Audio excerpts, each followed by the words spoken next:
Good morning, guys, or good afternoon by the time you're seeing the actual video here. We are on our way to buy another trailer. This one is going to be a 5x10 dump trailer. We went through some options, we looked at some different trailers, and we kind of decided on going with something that is built well, but a little more on the economical side in terms of like accessories and add-ons. And the reason we did that is because the trailers, it's gonna get rented out, you know what I mean? And the most important thing was just, is it built well? Yes, we know people that own the exact same trailer. They use it all the time. They've had no problems with it. But the other thing is too, like, you are trying to get a little bit of a return on your money. And although I can understand the argument, you spend a lot more money, you get a nicer trailer, like you're gonna have less downtime, less repair, etc. This trailer is pretty much the equivalent to what we were gonna buy, like spec for spec the same. The only difference being a couple of small things in terms of accessories or differences, like an adjustable coupler, which for the most part, don't get me wrong, it's a good feature to have. But even with the trailers that we have that do have an adjustable coupler, we're not out there adjusting the coupler every day for different trucks and trailers. Like we don't. We leave it where it's at and we just get a different hitch that's either raised or lowered depending on the truck. Because that's the way faster and more realistic solution anyway. So like, it doesn't have an adjustable coupler. It doesn't have like extra tall sides on it, but it does have stake pockets where you could drop in some, 2x10s or 12s on some 2x4s and have higher sides, stuff like that. We pretty much got a trailer that's going to fit the needs of the majority of people renting without paying for tons of like extra bells and whistles that just rack up a giant extra cost on the trailer that a lot of them in most cases aren't even going to be used. They're just extra fancy things that you can spec out on the trailer, but the base of the trailer is exactly the same as what we were wanting for the most part. So we're going to get up here, we're going to grab this thing. I think it's going to do well. We're going to find out though. We're going to get the thing listed probably tomorrow afternoon is the hopes. It's got to get plated and registered first. We can get on insurance like today, but in terms of being plated and registered, it'll probably be tomorrow. And so we're just gonna do that, get that done, and then go from there. Get you guys back, show you the trailer, and then maybe even go into a little more of a video here on the OBS Ford when we get back. I've just got so much like I've got so much on my plate, but there are things that I've added onto my plate that I want to do. Some of them are like obligations, and some of them are more like things that I've just added to my list that I really would like to do, like planting food plots and stuff like that. One of those things that if you're gonna do it and you are gonna commit to that stuff, you do need to stick to timing for planting. You gotta stick to your schedule for spraying stuff. You gotta stick to your fertilizing. Like you gotta, like if you're gonna do it, gotta commit to it. So it's kind of one of those things, like once you're committed, like if you want to do it the right way, you got to stick to it. Even though it's not technically like a work thing, it's not like, okay, if you don't plant or you don't maintain everything perfectly, like nobody's going to come after you. But I know if I don't want to have a crappy crop or crappy food plot for the deer, I got to maintain it. Like I got to take care of it. So it's one of those things where I'm staying diligent, I'm staying on the schedule, getting that stuff done.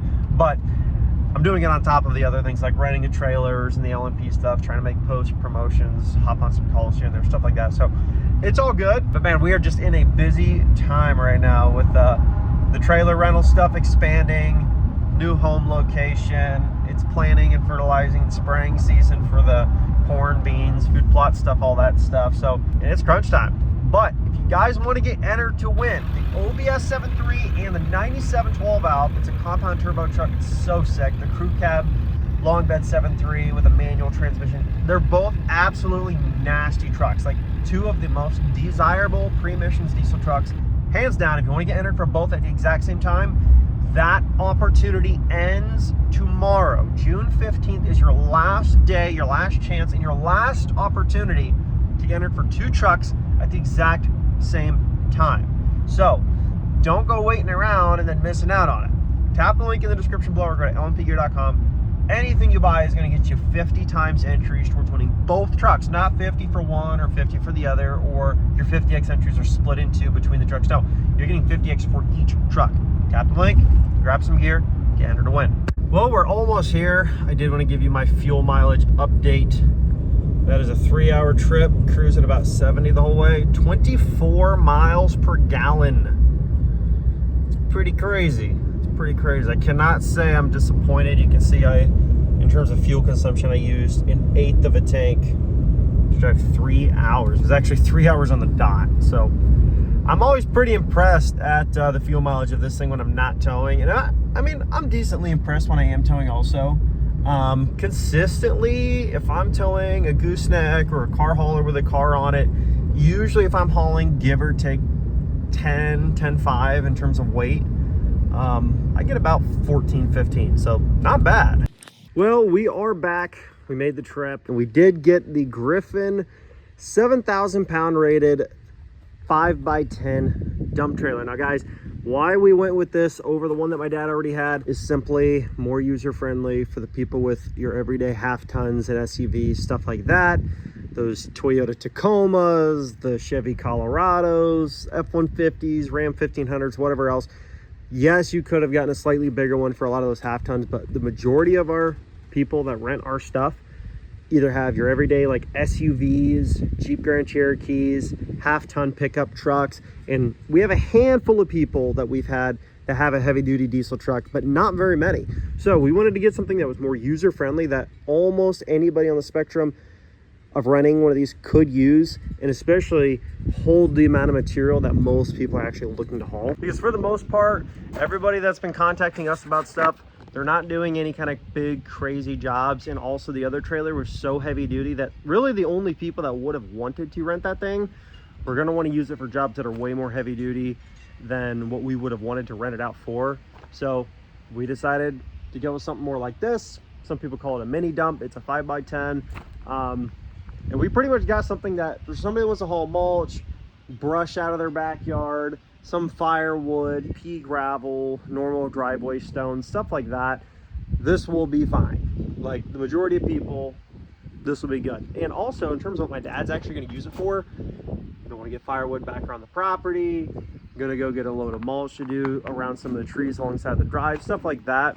This is going to fill the need and be a little more practical, actually a lot more practical. For what he's actually used his other dump trailer for, he could have used something like this for all those jobs, pretty much. Pretty much nothing that he put in that trailer came even remotely close to maxing that thing out. So this should do the job, but I will say this thing absolutely needed to have a drop hitch, and I did not have one on me. So I pretty much drove my truck all the way back here from Michigan with the rear suspension dropped all the way down, and the trailer was still kind of leaning. So I did stop by Harbor Freight and I bought an 8-inch drop hitch for this trailer, not for all vehicles, because obviously a lot of half-ton trucks sit a lot lower or closer to this height than mine does at normal ride height, and so they'll be fine, or most SUVs, stuff like that. But for the most part, if anybody does show up and they've got, you know, a leveled truck, a small 2 or 3 inch lift, or they've got a heavy duty like mine and the rear end's not air ride and you can't adjust it,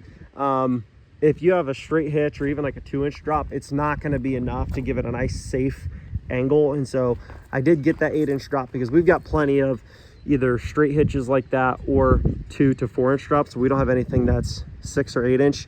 So I did pick up one of those, so that way this thing will sit a lot more level when going down the road. If somebody shows up with a truck more like mine or even a little bit bigger, it'll give them plenty of drop to where the trailer load can still sit pretty much level. And like I mentioned earlier on in the video, the trailer does not have a ton of crazy bells and whistles. It does have a tarp kit. It does have, you know, obviously it's got the hydraulic motor and all that stuff in here for dumping. It came with a couple free bungee cords. That's pretty cool. It does have a interstate battery in there and all that stuff, and it is self-charging, but you can also just plug in and charge it up that way. If let's say you're using it for the tractor, the side-by-side, etc., and you know you got to charge it up because those things don't have like a 12-volt source that you're just plugging in to keep that thing trickle charged. But most of your trucks, you know, that have the wiring that if it works, you know, you'll be fine. And that battery should maintain, but if not, you do have the option to plug it in that way. But overall, I think this thing will do great. I think it's going to get rented out a decent amount of times, and if nothing else, it's more practical for what we're going to use here anyway. I do know that my dad's other trailers, his ones that are on the smaller side, like these ones, I'll have random weekends when everybody wants one at the exact same time. Like it'll literally be nobody wants a car trailer for 3 or 4 days, and then boom, 5 people want one at the same time. Like for whatever reason, That's how that happens. Like, I've had this trailer I got back yesterday, that one I got back on Monday, but today and yesterday, no new rentals for these have come in. That will change, but I'll have 2 or 3, 4 days straight when not a single person rents one, and then I'll have a weekend, or I'll have a random Tuesday or something, or a Monday, and all of a sudden everybody, you know, messages about one, and then they're all gone at the same time. So just how it is. You just got to be prepared for those days, because those are the money makers when you actually have enough equipment ready to go. Obviously that's how you can capitalize on it and make the most of it. So that's cool. Now, in terms of this and how soon it'll be ready, I think by tomorrow afternoon, my dad said he's gonna, you know, get off work tomorrow midday and then try to run this thing over to get it ready to go. And then that way this thing will be pretty much ready to rent by Friday or Saturday, which would be super sick. So I'm actually gonna get that 8-inch drop hitch put together and then back my truck up, and I want to see how it looks with that drop hitch compared to the straight hitch and my truck lowered, to see if it compensates enough. Okay, so here is the truck with the trailer with an 8-inch drop hitch, and this is my truck set to factory ride height, so the rear end is not squatted. This is factory ride height, and with an 8-inch, this trailer sits pretty much completely level. Actually sits perfect for what I would want. If I was gonna actually haul this thing and actually put a bunch of stuff in there, I'd want it to sit level, and it does that pretty much perfect with the 8-inch drop on there. And like I said, for all those trucks and SUVs that with their factory ride height and all that stuff, and they're just a lower vehicle, we have straight hitches and we have really small drop hitches, like you can see that one right there. So we have different options, but we didn't have any 2 5/16 drop hitches for heavier duty trucks that would work well for as low as this trailer sits. So that way the front of the trailer's not sitting like this going down the highway, and like you can straight up see the deck of the trailer when it's empty, because it's literally leaning so bad. And for the next part of this video, I'm going to name the top 5 things that I love about this OBS 7.3 Ford that you should also love and appreciate of this truck. But let me know what your top 5 things would be in the comment section below. First thing is going to be the fact that it is a crew cab configuration truck. Why? Well, A, because I've got kids, but also there are so many more things and so many different ways you can use a crew cab truck versus a regular cab or an extended cab. Every truck has its purpose, every truck has its functionality and its pros and cons. I personally love the ability to pack luggage in the back seat, or put my bow, my guns when I'm going hunting, or just to have room for the whole family to go along. It's perfect, especially when you do have a manual transmission, which I'll get to that in a minute. It makes so much more room because you lose that front middle seat. And if your truck, let's say, is a regular cab, you know, it's really only a 2-passenger, because that middle seat is completely useless if you have a shifter in the middle. Let's hop in the back seat here. I love the fact that it is a manual transmission truck. This truck has 4-wheel drive, manual transmission, and plenty of room in the interior because it is a crew cab truck. It gives you a lot of room for a lot of different things. When it comes to these trucks, especially the older ones, the automatic transmissions were fine in these, but they weren't great. Same with the Dodge stuff. Dodge got nothing to brag about with their automatic transmissions. When it comes to towing applications, going through hills, stuff like that, being able to take a little bit less wear and tear on your brakes because you can up and down shift, it just makes a lot more sense, especially in these older applications when they had the manual transmissions fairly well dialed in these trucks to where they're fairly problematic free. The automatic transmissions just don't quite fit the application as well as they do in maybe the newer trucks, but for these old ones, this manual transmission, spot on. Number 3 is going to be the fact that this thing is completely pre-emissions. Yes, there's no emissions equipment on this truck, so that means you have no stops for DEF, you have nothing that needs to be regen, or no, you know, DEF tanks that need to be serviced, or EGRs clogging up. You don't have all that crap that you do on a lot of the newer trucks, and I am saying that as somebody that has to stop every few thousand miles no, not every few, usually every, I want to say 1,000-ish to 1,500 miles, I have to stop and fill that truck up with DEF fluid. Now, don't get me wrong, the other side of the coin is the fact that that's a new truck. It's got a lot of different luxuries and amenities, so it kind of offsets it. But if my new truck was as simple as these old trucks in terms of creature comforts, I probably would not be able to tolerate having to stop and put DEF in that thing. There's trade-offs, but this thing has no emissions equipment on it that is restricting its performance and its ability to last a super, super long time, which is, of course, the reason you're buying or owning or winning, in this case, a diesel truck in the first place. Because a lot of people go into it, yeah, there's, you know, fuel mileage stuff that is a pro, there's torque and stuff like that, but a lot of people buy these things thinking, well, if you buy diesel, there's a good chance that thing's going to last a whole lot longer. Don't diesel engines tend to run longer, last longer, stuff like that? Yes, that's true, but with the emissions equipment on there, I have seen lots of people with new diesel trucks. I've seen the forums, the YouTube videos, failures at not even that high a mileage. In the 100,000 mile range, between 100 and 200,000 mile range, lots of problems on all the makes and models with the newer diesels, and that is assuming they keep the emissions equipment intact, which is unfortunate to say that that's a law and a requirement in pretty much all states. But that stuff just really hinders the ability for these things to last a long time. So it's really nice knowing that on this truck, you don't have that problem. Number 4 is going to be the camper shell, the topper on this truck that is actually fitted to this 1997 long bed crew cab Ford. It is flush with the top of the cab. It looks sleek and honestly looks like an OBS Excursion rolling down the road. So it fits the truck amazingly, but there's so much utility with having a camper shell. As you can see, my dad, after several years of owning his truck, he decided, you know what? I actually kind of like the idea of a camper shell.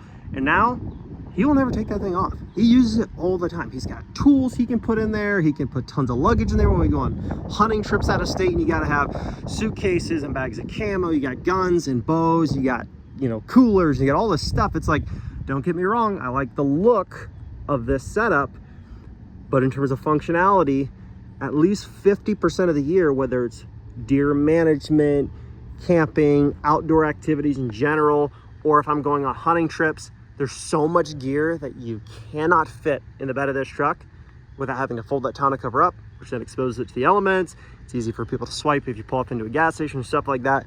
Versus a lockable bed topper like this is so much more secure for your stuff, but it's also just, it just creates so much more storage and room to put things without you having to try to get creative, because there's just so much extra room. And in this truck specifically, there's actually an in-bed camping setup. So you can fold this up.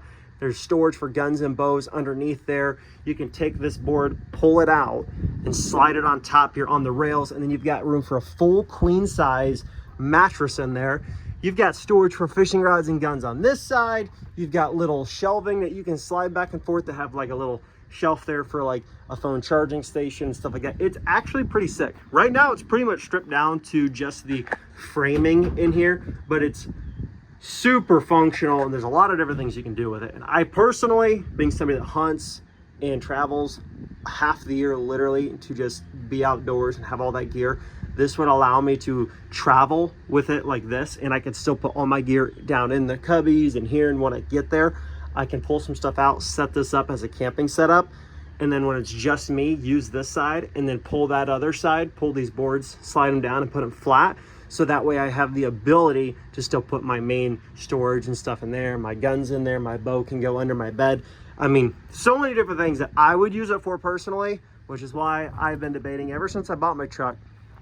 I've been debating getting a cap on it. And the biggest thing hindering that is my wife says she thinks it's a horrible look. And unfortunately, I do kind of have to take that into consideration. And also, I do have another truck. I have a second gen Dodge and it's got a topper on it. So if I'm really desperate towards like I really want to drive my truck with a topper on it so I have more bed storage, I already have another truck that has that.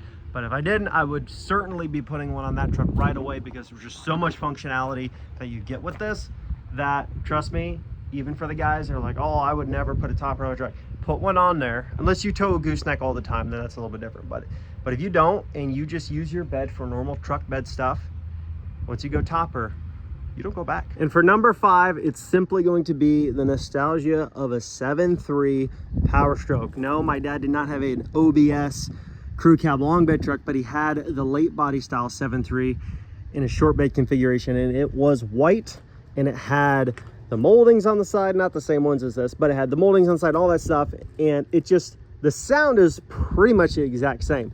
I just remember hopping in that thing, traveling out to Ohio, going hunting, going to public land with my dad, all that stuff, And every time I hear 7.3, I just think of that and all those hours and hundreds and thousands of miles, like sitting in the truck with him, no matter what it was, going to how to do hay for a couple of days or whatever it was. It just brings back those memories of like, that was my childhood. You know, like my dad didn't get the King Ranch until I was like 14 or 15 years old. But all of my younger memories that I have from the ages of like 3 or 4 years old up to 15, my dad drove a 7.3 PowerStroke. So it brings that effect to me, and that's just more of a personal thing. And I know there's a lot of you out there, you experience the same thing, and a lot of these trucks are getting hard to find. They're very tough to come by in good condition anymore. And so you're kind of losing the ability to come across one easily and kind of have that flashback of like, man, this is what a lot of people were driving around, you know, just 20, 30 years ago. And you just, even now, there are still some on the road, but there's just not near as many as there used to be. And so you want to be able to have that feeling again, enter to win this thing right now, and it might be getting put right in your driveway. That is going to put a wrap on this video. Hopefully you guys like the new trailer. I'm going to try to get that thing set up and ready to go. I did grab some straps for it, that additional hitch. I got that thing put in the toolbox ready to go. We do have a couple of trailers gone right now being rented out. It has stayed busy. There's not been more than maybe 1 or 2 days each week where we don't have trailers rented out. Usually there's always at least a couple out at the same time, sometimes 4, 5.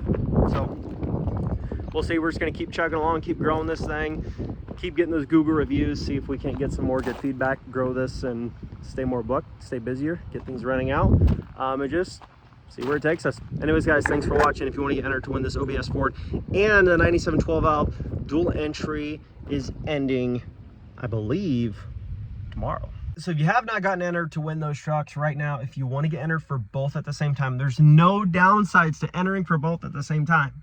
You're getting double the entries, 2 trucks, 2 winners, double the cash up for grabs. There's no better time to enter, especially if you're planning on spending a good amount of money. This is the best time to enter right now. So tap the link in the description or go to lnpgear.com. Anything you buy could be a hat like this. This hat, for example, could win you that truck or that red truck, or could win you both the trucks. If you're really lucky, you could win both trucks. It almost happened one time for a guy, which is actually just nuts. And when I say that, that's also something to take into consideration. There's not as many people that enter these things as you think. People look at like subscribers and they look at followers on Instagram. They go, oh man, there's 200,000 followers, or there's 150. That means that many people entered. Like, that is like the most ridiculous thing ever. That's not even close. A lot of the people that follow the pages is they just want to see the pictures and videos of the trucks. They're not actually entering the giveaways. It's a very small percentage of people that actually enter the giveaways that see the videos and the content. Like, a good thing that I look at in terms of if you really want to see a realistic number of how many people are entering, and this is not spot on, but this is very close. Look at the average amount of likes you see on posts on Instagram, for example. And generally speaking, that's a very close representation of how many people are actually entering, if that makes sense, compared to the amount of people that follow and watch the content, but they don't actually like, they don't enter, they don't, you know, whatever. They like it, they appreciate the trucks and the content, but they don't actually enter the giveaways. Something to take into consideration. So get entered while you can. Your odds are better than you think. I'll catch you guys in the next video. Peace.